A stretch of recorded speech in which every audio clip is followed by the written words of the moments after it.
And welcome to a conversation around energy in the continent, whereas we look at solutions that are there for African countries and the continent pretty much in finding solutions that do make sense for their communities, that is accessible and affordable for that matter. This is a joint production between CGTN and KTN, and it is a podcast, the very first collaboration that we're having right here to ensure that we have this conversation. It continues to go on. This is a second opportunity that we've had with the CGTN to discuss about Africa's energy independence. We had that not long ago. And to have this conversation is a gentleman. I feel as if I'm a junior to this gentleman here, but you know, an opportunity comes once in a lifetime. So, Zawadi Mudimo is Senior Business Editor, CGTN, as well as Planning Editor. Karibu sana. Thank you. As well as Douglas Okwach, Senior Editor, CGTN. Gentlemen. It's my pleasure. Yes, karibuni sana. Happy to be here. Yeah, this is home for both of you. Yeah, of course. Yeah, home. Yeah, so that's why I'm saying it is such a surreal moment to be among you gentlemen, because you paved up the stage for us to find ourselves here. But let's dive into this conversation. Africa finds itself in a very interesting at very interesting times, because with what we see happening in the Middle East, Africa is constantly asking itself, what are some of the solutions we have? It's been said we enjoy sun pretty much throughout the year, you know. We enjoy proper sunlight. But are we tapping in such solutions that we do have? Talk about wind energy, talk about solar, talk about hydro. But where do you think we are in terms of energy independence? Zawadi? Well, that's a very broad sort of focus area. But what I will tell you is energy, and I know we're going to be speaking about a specific component of electricity, but energy is broadly what powers life. Look at how you move in the house, how you get out of your house to work, how you go about your duties, and you can basically not distance yourself from energy in any sphere of your life.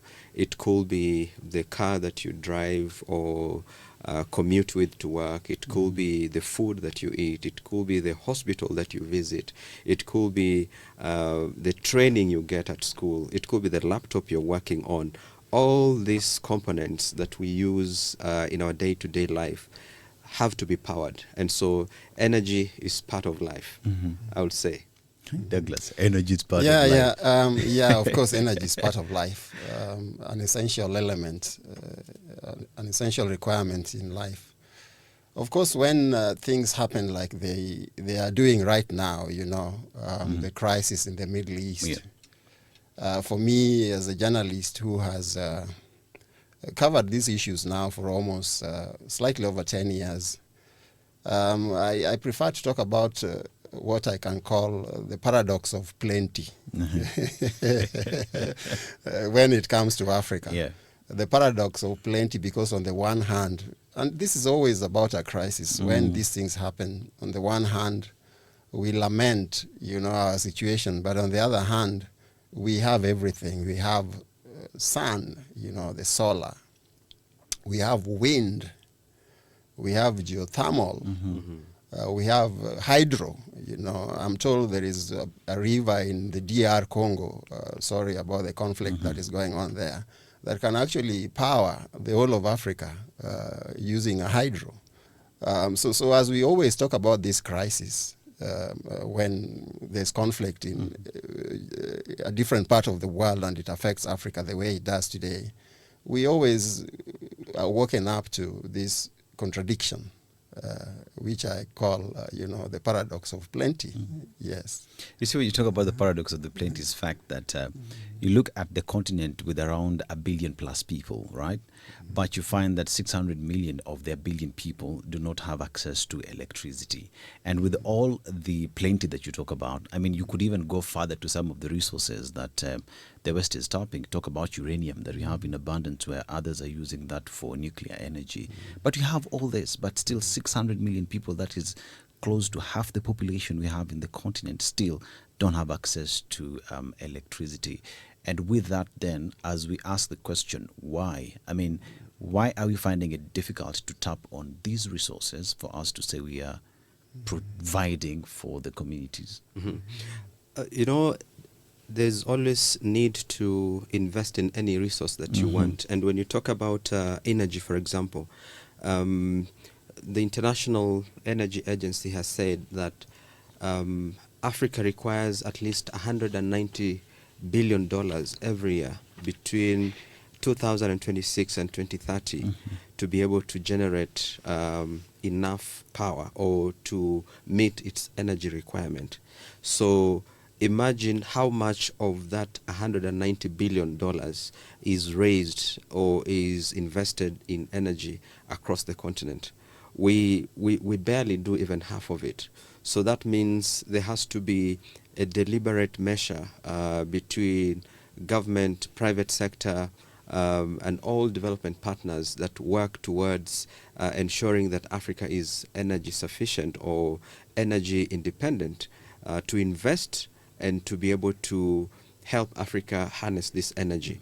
And there's, like Douglas has said, there's vast amounts of renewable, clean energy options available to Africa. Geothermal, for example, Kenya is one of the biggest producers of geothermal in the world, not just in Africa, probably top 3 or top 5 in the world. And then you look at hydro. We have, the tropical forests in the DRC, a lot of water flowing through with very good, I would say, pressure that allows generation of power. Then think about wind energy, think about solar energy, think about bioenergy. There's so much available to us as Africa. So we have the resource. We haven't invested enough to tap into that resource. What will it take for us to invest in it? Yeah, again. What must we do? Again, old script, same conversation. I don't know whether it's in teaching, we call it moving from the known to the known. Moving from the known to the known, or moving. You usually should be moving from the known to the unknown. And I'll tell you why it's moving from the known to the known. First of all, I think we need money. We need cash. We need funds. Yeah, because, to tap into these resources, to convert these resources into energy, we need money. But it's the old problem again so where do we get the money from? We have to borrow the money. And I'm told by experts like Mudibo here, who's a business journalist, that the risk perception, that if you give Africa money, it's like putting your money in a place where there are den of lions, The risk perception means the cost of finance is very high compared to other parts of the world. So if we want to borrow to invest in tapping this huge potential, the money comes with a high cost. So that's one, which is known, which is a conversation we've had endlessly. So for me, the issue here is how do we reduce this risk perception? I think the responsibility sometimes lies even with media like us, the way the rest of the world sees Africa. So that's one problem we need to deal with. I think the other one is, again, the old story of grids, transmission lines, which are old and are falling apart. So while we may have some of this energy, some of this power, to move it from point A to point B is a grid issue, is a grid problem. So we need also to address that.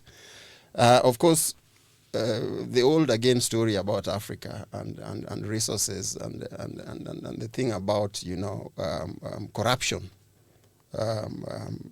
where we borrow money and put it in the wrong places. So governance issues. So this power sector, this energy sector is bedeviled with governance issues. Of course, also when we talk about this figure, Dennis, I wonder, when does it change? Zawadi? It's 10, 15 years covering these issues. I was told that the people who don't have access to electricity in Africa are 600 million. 10 years later, they are 600 million. Yet I hear of last mile, what is it called?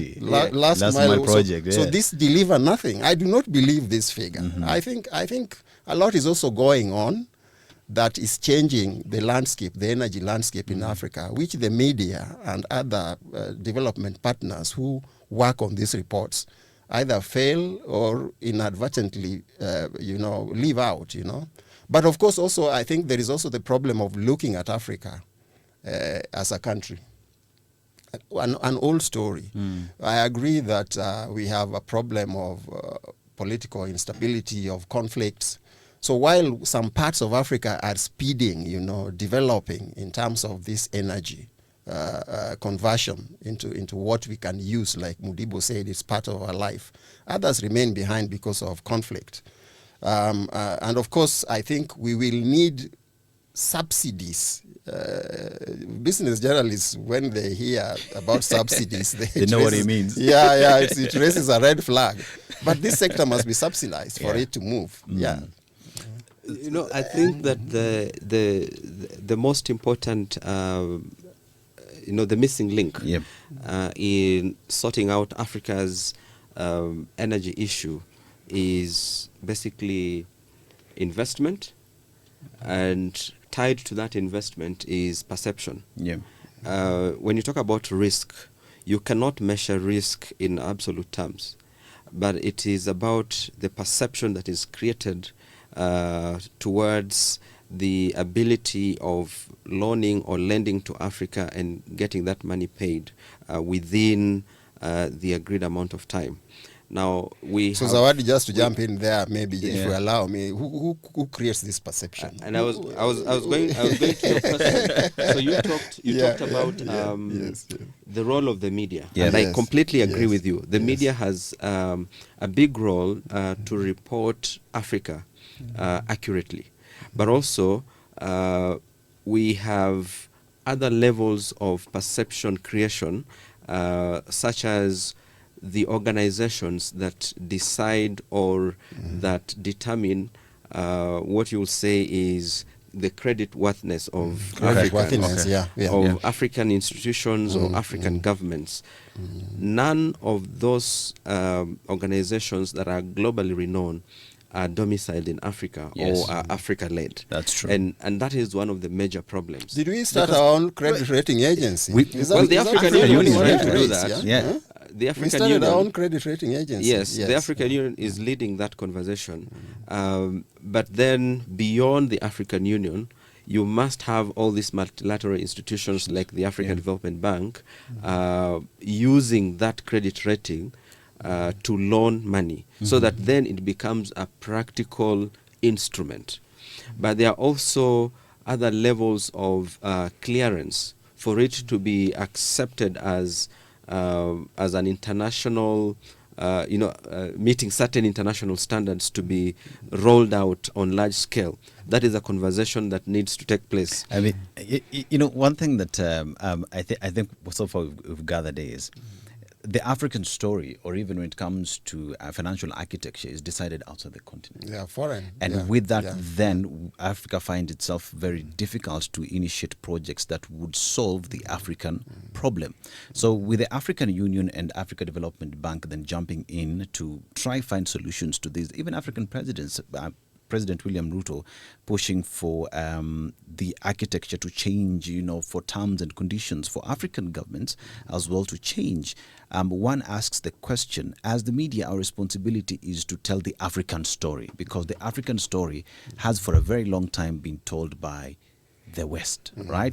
And with that in mind, especially with resources that we do have, is it that African governments can't put their heads together to find a solution to this? Or is it that everyone is busy looking at problems internally, that thinking about Africa's energy independence as African Union is something that is put on the side? Well, I would say that the bureaucratic nature of these processes is in itself very self-defeating, because if you have conversations, when we've had very good conversations, we have very good proposals to policies, and then the implementation is where now things get stuck. And it depends with how one government or one country perceives the other I think there's a trust deficit across the continent. But we have a role as media to really report correctly and sometimes, I dare say, positively about the continent, because it is only this kind of reporting that is going to be available to the rest of the world to understand Africa as we experience it. If you talk about Africa being a place of conflict, being a place of bad governance, we've had worse places across the world with worse conflict, with worse governance. Yet there is massive investments going on. Yet we don't see that kind of response in Africa. And also our leaders, sometimes they don't do much to help the situation. When you steal resources, as is talked about corruption, you steal resources and then you put that money in a Swiss account, or you put it somewhere in an offshore account. What are you telling those people about the continent? You don't even trust your financial institutions. And then you expect these very people that have built that financial system that you trust to come and invest in your continent. So they begin to ask, if these guys cannot even trust their own banks and they're bringing money to us, why should we give them money? Why should we invest in them? So there's a lot of governance and trust issues that our leaders need to sort out. But there is still a lot of opportunity. I think Africa has over 60% of the required resource for clean energy, and specifically solar. But it's only about 1% that has been tapped. Dennis, before you move on to the next issue, I wanted to weigh in on the issue of the collective. And it's a point, it's something you are raising through the question you are asking. And I think as a collective, Africa does well up to a point. And I believe the idea of Africa's energy independence, as you put it in your opening remarks, the idea of Africa's energy independence is an aspiration that is covered, that is well captured in Africa Agenda 2063. I think which also has got timelines. So when we talk about energy independence, we talk about energy sovereignty, particularly within a backdrop of massive resources that we have. Then the question of financing, like we are raising here, then should make us think about alternatives. Because multilateral lenders, particularly Western-based multilateral lenders, have, as already been pointed out, perceive Africa through a lens of risk. And then therefore their money is costly. But then does that mean that Africa doesn't have alternatives? I think it does, particularly within the context of South-South cooperation, BRICS, other international lenders that are not Western-based. These are options that are that exist for Africa. And then, of course, the regional approach. The idea of the regional approach and the idea of comparative advantage. Look at this region, the East African region. I mean, if you may include Ethiopia here, and just look at that grand Renaissance dam and the capacity of power that it generates. Then you wonder, should it be more about finding out how that energy, the transmission, the cost, how can we buy it? How can we then transmit it to other parts of the region? As opposed to each one of us in the face of particularly diminishing water resources because of climate change. We want to focus on hydro. That is just giving an example, that a regional approach. And I had this in our discussion on energy, in our town hall last time on energy, when the panelists, the experts there were talking about regional approaches to solving this energy problem. So yes, in my view, I think Africa as a collective has a vision under Vision 2063. And Africa does have alternatives. And Africa is also pushing the idea of regional approaches to this energy solution. So I think give and take, we are heading there. We're heading there. When we actually head there is now what is debatable. The implementation of the same, right? But let's dive into the alternatives, right? And let's focus on solar. So everybody always travels to the continent. Why? Because of its sun. Everybody comes here to enjoy our Masai Mara, our beaches, because it is accompanied with the sun. But what are we doing with that sun? Is it just that it is so sunny we want to be indoors? Is it because it is so sunny that we're not seeing what exactly we do have? Would you reckon that the African government, as a people, we've started seeing the potential there is in solar, the potential there is in terms of getting into R&D and tapping that as a possible solution because it is with us 367 days a year?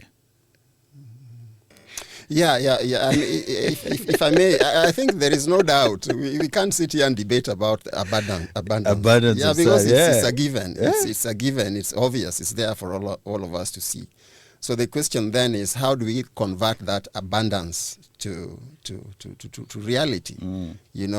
Harnessing, tapping that energy from the sun and converting it into energy that then we use on a gadget like this sitting in front of my mouth, Yeah, so there is no doubt that there is abundance. And of course, there is also no doubt that compared to grid electricity, this is something you deploy. I think you buy a panel, put it on top of your roof, wire it up, and choop, you are gone. So even the ease of deployment makes a case for solar. Then, of course, it takes us away from the bureaucracy. And I don't know, Zawadi maybe as an expert might want to unpack that a bit for us. It is off grid. The issue has always been grid and the bureaucracies that go with grid. The policy, the micromanagement, the governmental micromanagement, if I may, because grid, you don't own the grid, but you own the solar. So even that is really, really obvious, And then the cost implication. Yeah. It's just cheap.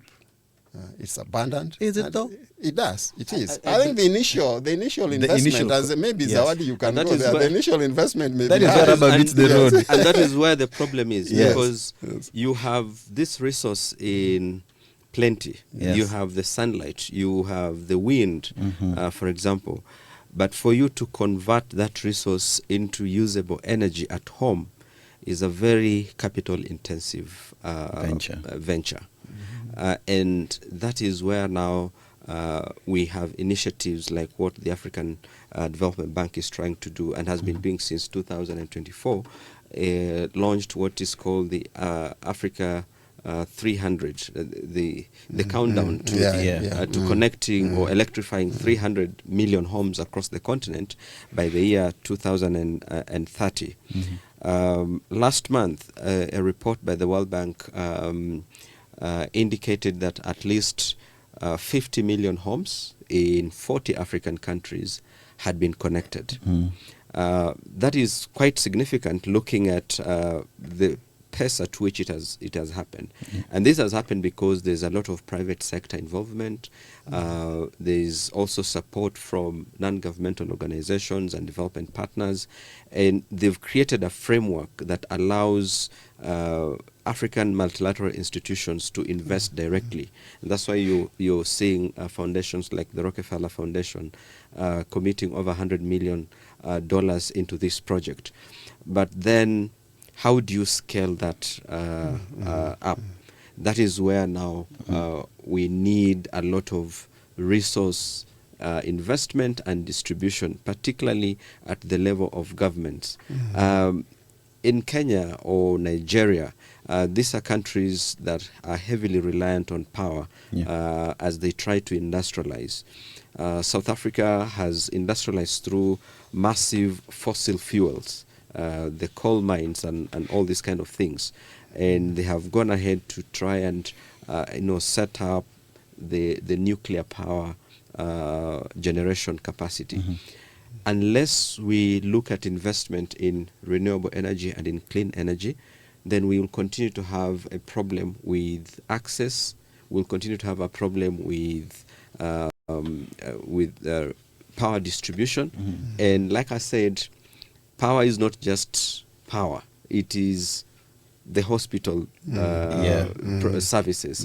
It is the transport services. It's the education. It is the jobs we do. True. I mean, without power, we will not be able to have this conversation and have these gadgets transmitting sound, light and everything else.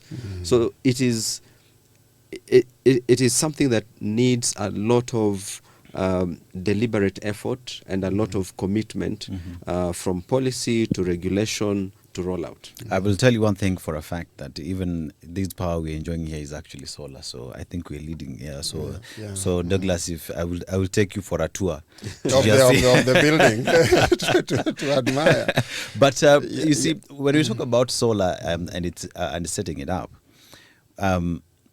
for us to turn that solar into electricity, there's the panel that you have to buy. How much is a panel as we talk today? For that panel as well to make sense, you must have storage, where then is the batteries. And in Kenya today, if you wanted to set it up for your home, would be around $5,000 or some. $5,000. That's around slightly over half a million. You know, for you to set up a system that is able to run your home, run your equipment, and everything else. And for global South countries, that is a lot of investment for a single household. So then one asks the question, where we also have all the resources in the continent that we need to produce lithium batteries, right? What are we seeing any movement towards then that technology transfer, especially when we're working with other governments, that technology transfer for us to produce our own batteries in the continent, for us perhaps to even go with the production of the solar panels in the continent, as well as even going further and incentivizing those in that space so that it's cheaper and affordable? Or are we still staying at the government bureaucracy level? Because in Kenya today, you want to install solar, you're told you need someone who's gone to school and you need $1 million bob for you to set up. So are we shooting ourselves in the foot when we say we don't have power, right? We need to connect people, but you're making it very expensive for many to connect. Yeah. Actually, the issue about solar and the connection between cheap energy and looking at African households, I think is a must discussion. Yeah.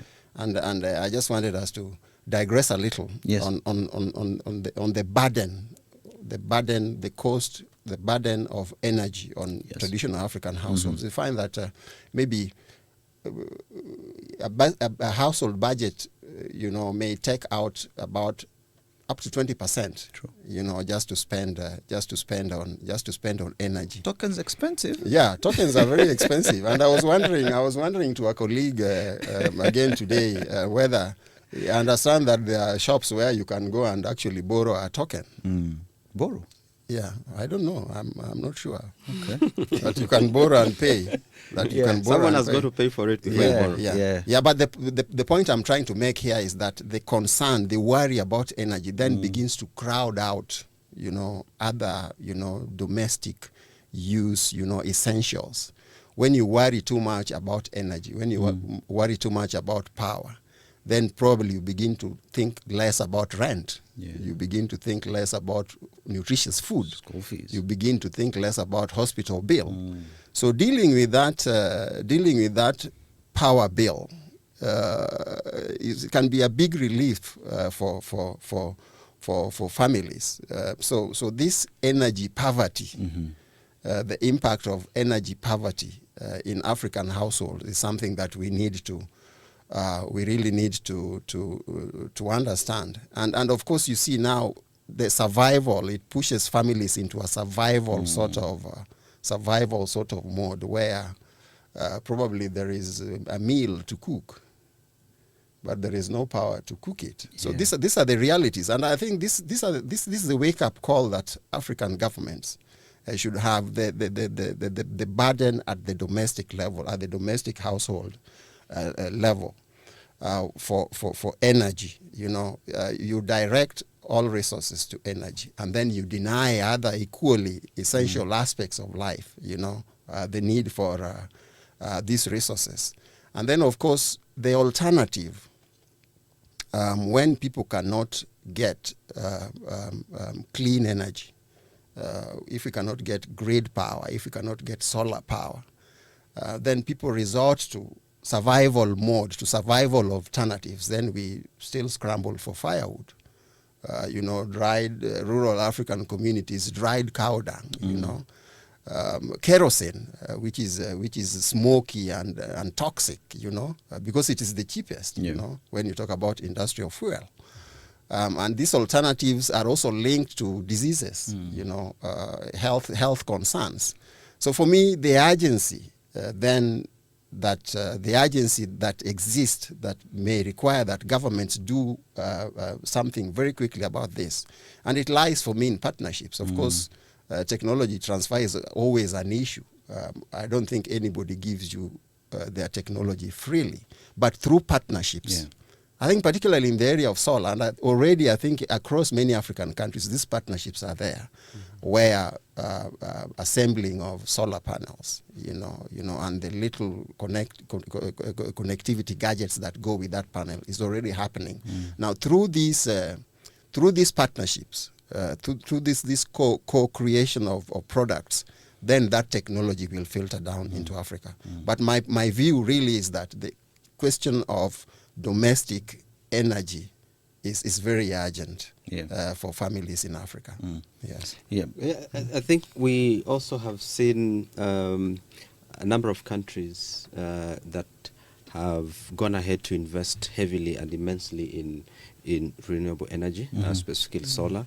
If you look at Morocco, for example, there's a bit of work going on even in Kenya and South Africa. There are some good spots of investments going on, but this is a skilled area, like you've said. So you need the skill, and we need to begin to think about how do we build that capacity, how do we build that skill set for the sake of generations to come. Who's joining us then is also a professional in that space. That's what he does on a daily basis. Eric, so Karibu Sana, when you talk about matters to do with energy in the continent, there is the aspect of financing, and also sustainable financing into it becomes the conversation. So perhaps one would ask the question, why is it that we're finding it difficult for us to invest in this space and do it in a sustainable manner? Thank you very much. First of all, let's demystify the concept of sustainability, because I think it's important so that we put this conversation into context. And to us, especially in the banking industry, and globally, sustainability is a practice of using resources that we have to meet our current needs without compromising the ability of future generation to meet theirs. And that's a very important statement. So that the way we use the resources that we have today must never compromise how future generations will use the same resources, because they're the same resources we're talking about. And therefore, it ensures that our actions do not deplete the environment or society, and allowing ecological, social, and economic systems to thrive in the long run. And one of the aspects, and this is a question you've asked me, is about environmental sustainability, which touches on protecting ecosystems and preventing depletion of natural resources. Like now, we've been generating our electricity for many years using natural resources like water, which is becoming a scarce resource because of climate change. Environmental sustainability also emphasizes on reducing carbon footprint, minimizing waste, and transition to renewable energy sources, so that then we can also combat climate change and biodiversity loss. Why do we have very little investments going into this area, especially in the area of solar as a renewable source of energy? I think the first thing has been, traditionally, the high cost of transition. That's the first thing. The second thing is understanding these technologies. I think there's a period when a lot of people bought solar equipment that failed. So there was a technology challenge at that time. And those are the two things that in 2026, we have capital available, especially in banks. We have credible technology providers that can provide 25-year warranties on solar panels, 15 years on inverters, 10 years on batteries. So in terms of technology is evolving.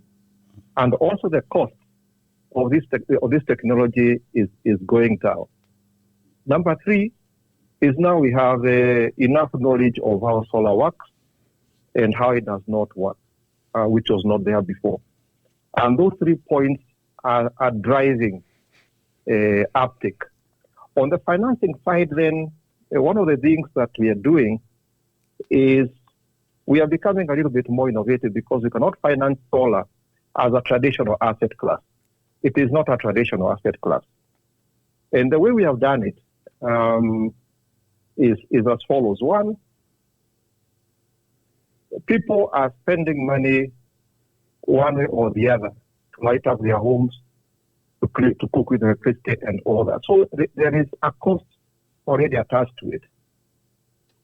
And therefore, we have created financial models that allows the bank to finance a household, a school, a hospital, 100%, and to utilize what they are paying, for diesel or for paraffin or for other sources of lighting to repay that investment over a period of time. So it's a cash flow substitution. You can imagine, like the work we are doing with schools in this country that are burning tons of biomass to keep their kitchens running. And we are providing solar power to those kitchens. And the repayment for cooking with solar generated by electricity, for cooking with the power generated by solar, is a cost that we are using to pay firewood. So it's a substitution. So when you start doing financial modeling from that sense, that barrier to entry is completely removed. And that's why we are seeing a big uptake of solar solutions in this country. The second point I want to mention is there are 2 aspects to solar. The first one is improving reliability of our power supply. So, those people who are off-grid, institutions that are off-grid, clinics in the villages that are off-grid, households that don't have a grid connection. So you are giving access to power.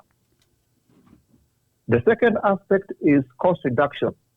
There's a person who is on the grid, is a manufacturing company, is an institution that is saying, I can reduce my electricity bills by 50%, 70% by switching to solar. So then they are not looking at reliability, they are looking at cost. In solar, it's very difficult to achieve both reliability and cost, without going to the technicalities of that. But what we are doing today is whether your objective is to reduce cost of your operations or the bills you are paying at the end of the month to the utility firm, or you're looking to improve your reliability because you have erratic supply or you're completely off-grid, then we have financial models that are able to take care of both. So that is how we are handling the cost. But also more importantly is we are looking at the issue of technology. Working with credible, original equipment manufacturers who are able to offer after-sales support, warranties, and be able to support, to do the O&M, the operational maintenance of those systems over a period of time. So combining all those things, then it starts becoming an asset class and it starts becoming bankable. Number 3 is on working with global financial partners, the DFIs, and other catalytic funders, so that we also bring the cost of financing down. So here at the bank, we work with the role of DFIs who give us concessional loans of credit. We are working with the GCF, the Global Climate Fund, and other capacity development organizations that are able to give us concessional loans, and then we're able to pass those to our customers, so that then we are not we are looking at the price, at the cost of access. Yeah, interesting listening to our presenter colleague there. Two things he's bringing out that I'd like a little bit more clarity on. You're bringing out the issue of just transition. I don't know whether you called it just transition, but you said that the high cost of that there is a high cost of transition, meaning that to move away from the sources of energy we are using at the moment, largely fossil based, to cleaner energy, there is a cost to it. However, side by side with that idea of a cost to the transition, there's also been a debate around just transition, which means that can Africa continue using fossil fuels even as it transitions? And are we seeing that transition? I'm curious about that. Is that transition happening? And when we talk about just transition, what do we mean? Because I've also heard in that conversation the question of jobs come up, that if we shut down fossil fuels, we will lose jobs, we will lose revenue, that the two must happen side by side. In your view, to what extent do you see these two things happening side by side, that we are continuing to use fossil fuels, but at the same time transitioning to clean energy? Yeah, thanks a lot for that question. So just transition is a framework that ensures that the shift to an environmentally sustainable and climate neutral, climate friendly economy is fair, inclusive, and leaves no one behind. That's the whole concept of just transition. And it aims to protect vulnerable workers, communities, and industries from the socio-economic disruption that is caused by moving away from fossil fuels, as you have put it. And that's why the fairness and the justness, comes to bear. Let me say that Africa contributes less than 4% of the global emissions. So if you look at the stock of CO2 emissions that are coming from Africa, globally is less than 4% or 3.8%. So we are not the cause of the problem. Africa is not really the cause of the problem. But Africa bears the brunt of climate change because we have got very low resilient capacity. We have not created our economies to be resilient to these kind of shocks. So we suffer more. Our farmers suffer more when there's drought, when there's flooding. Our buildings, our roads, infrastructure, they suffer more from fluvial flooding and all that. But when you look at the Western world, they were able to build this resilience. That's why when you go to Europe, you find, buildings were constructed with the cold weather in mind to create that resilience. Although now they are suffering because of the heat, because now buildings are retaining heat instead of removing it. So the justness here comes from we are not contributing to the problem, but we are suffering more, and we cannot exploit our resources like fossil fuels, to build our infrastructure, to build our schools, to build our healthcare systems. So just transition looks at what's the balance. How do we continue to pursue a climate neutral pathway without affecting workers who might lose their jobs because they're in an industry that is polluting communities, industries, and other socio-economic disruptions. And from where I sit, on a personal view, is that there must be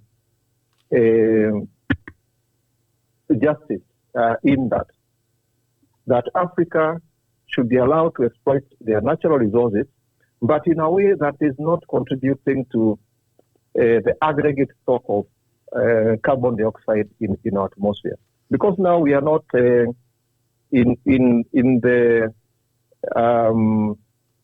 prehistoric era in 1860s, when the world was industrializing through fossil fuels.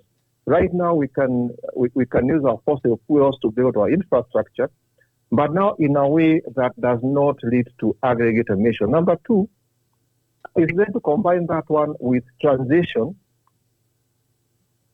that does not cause what we call stranded assets.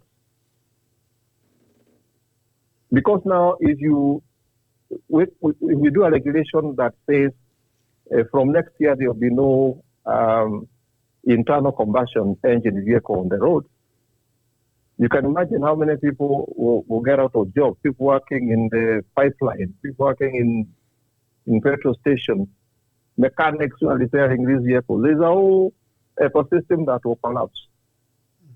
So just transition is also about time. That we should be given, time to transition in a way that speaks to the African context, and a way that does not lead to jobs and does not lead to loss of livelihood and loss of income for the people who are dependent on those industries. So it's a delicate balancing act. We are not saying that just transition means let's pollute so that we can be at par with the West.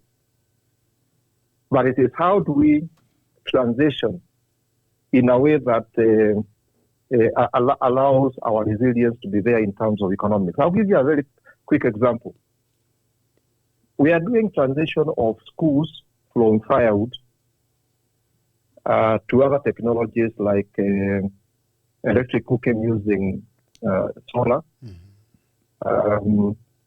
Or biogas, steam cooking and all that. And we've done quite a number of schools, almost 600 schools now in this country. One of the challenges that we experienced in a number of institutions is people who are supplying firewood in those institutions, you are literally moving them out of a job. And I personally went to a school where parents were coming to pay school fees with a load of firewood. It is weighed and it's converted into school fees. How do you support that parent after you have put your steam cooking apparatus and electric cooking in that school, because you have removed an entire ecosystem that was supplying firewood in that school? And those are livelihoods. And the simple answer is that how do we involve them in the supply chain of the new fuel?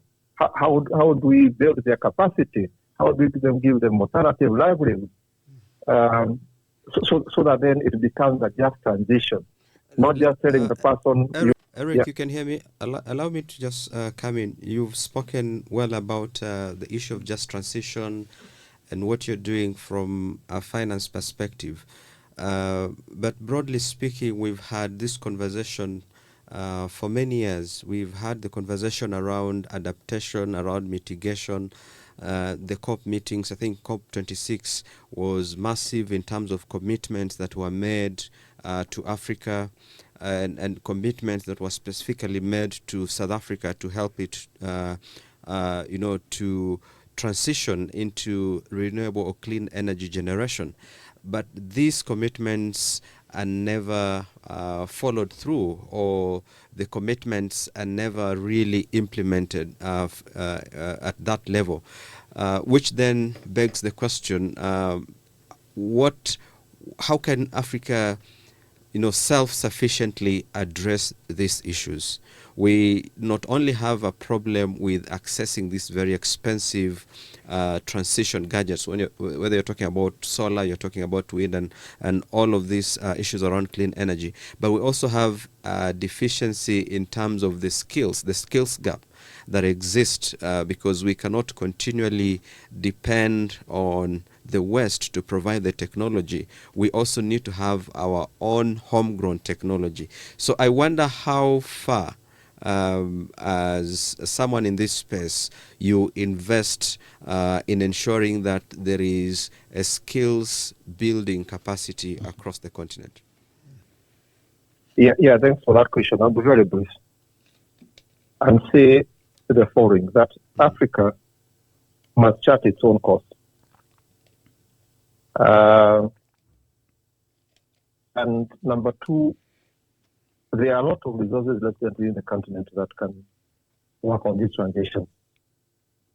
And we need to harness those resources. One of the things that we've been exploring is when you look at things like pension funds in the continent, they hold huge amount of resources. And we're working on products where pension funds can move the needle in terms of sustainable finance investment. Mm-hmm. But you talked about the commitments that are never followed through. Right. And you're very right. Every COP after COP, there is loss and damage funds that has never been nationalized. Promises, we were in Azerbaijan. Last year we were in Brazil. Commitments are commitments. But you can see the South-South conversation now is getting momentum and waking up.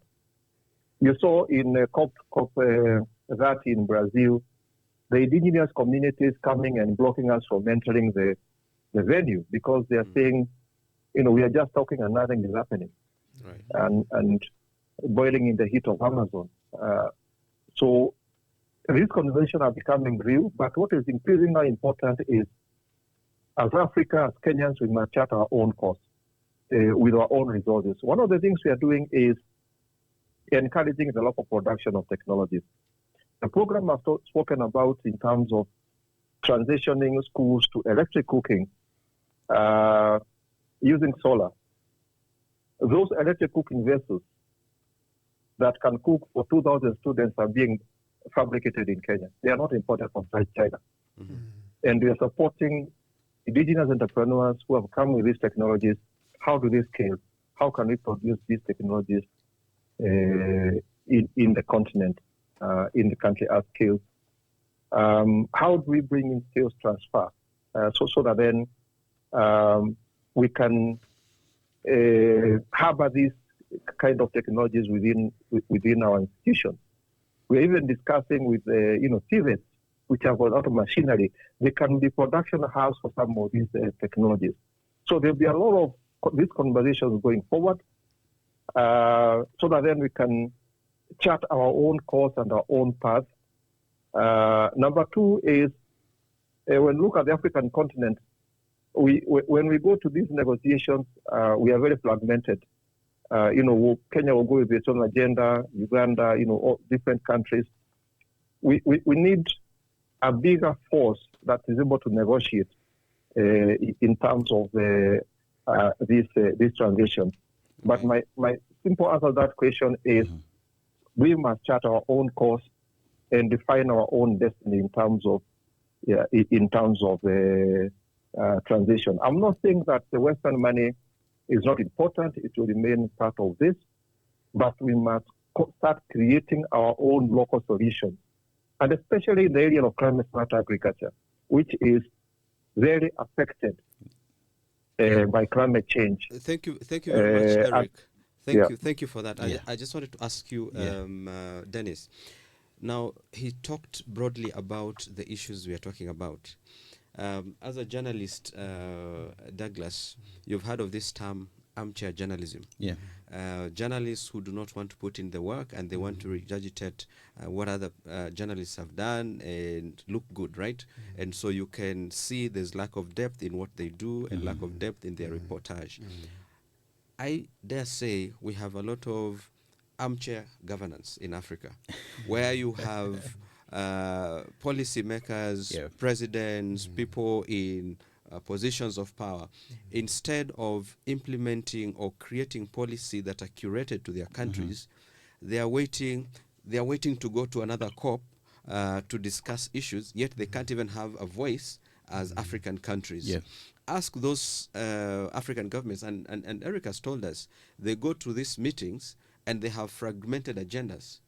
Now, why don't you take these fragmented agendas back to your countries and implement? Yeah. If Kenya thinks this is the direction we need to take as Africa, then can Kenya do exactly that in the country Kenya?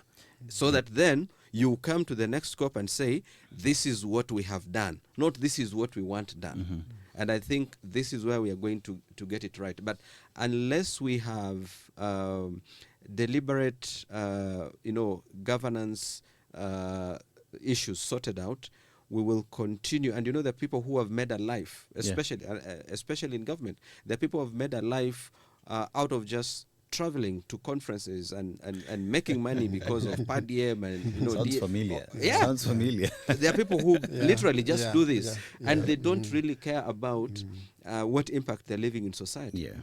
But I'm really encouraged, Fox, with Eric, particularly on the issue of schools. Yeah. How they Secondary are schools, using yeah. solar to transform the way they cook meals for students at school.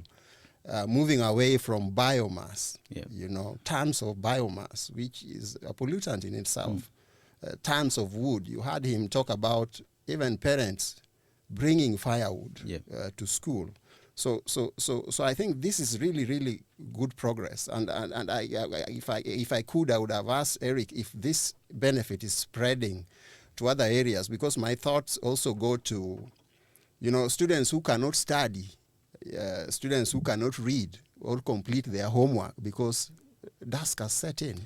It has become night. Yeah, I think the same way Eric has also mentioned in terms of having Africa must come out and find its own solutions.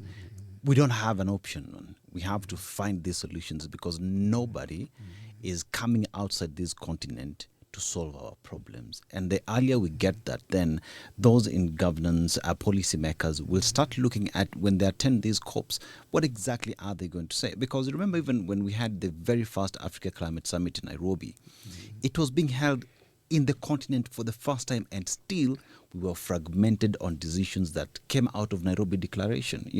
So by the time we were saying we're using Nairobi agenda to go to the next COP, which was I think COP 27 or 28, still the one in Dubai. Still we did not speak in one voice.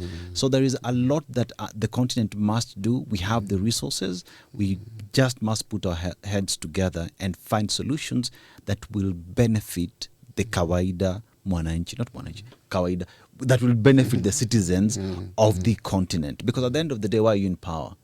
To serve the people. In closing remarks, gentlemen, where are we as a continent? In a minute each. It's a mixed bag for me. It's a mixed bag. I think the problem with Africa is that sometimes we make many steps forward and then we make some steps backwards. Yeah. But for me, the key takeaway in this discussion, and which I think needs to be carried forward, is the need for Africa, as you heard Eric say, the need for Africa to speak with one voice. When we scatter our voices, when we pursue different paths in pursuit of one single goal, then we will be lost. So I think Africa must speak with one voice on the issue of energy, and must pursue one path on this particular issue. So Adi? I believe that solar alone cannot solve Africa's power or electricity problems.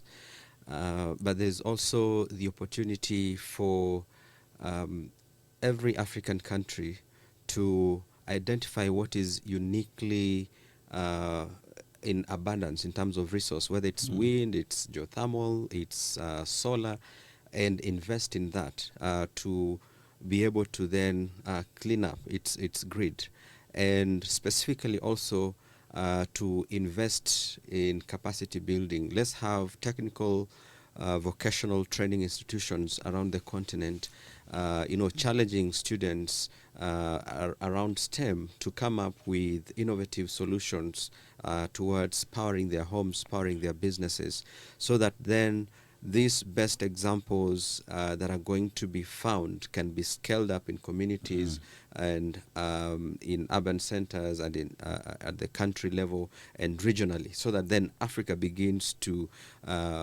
experience utilizing its own solutions. Yeah. I look at energy solutions in the continent, and I have to look at it in terms of, unfortunately, we don't even have a continent solution when it comes to nuclear power.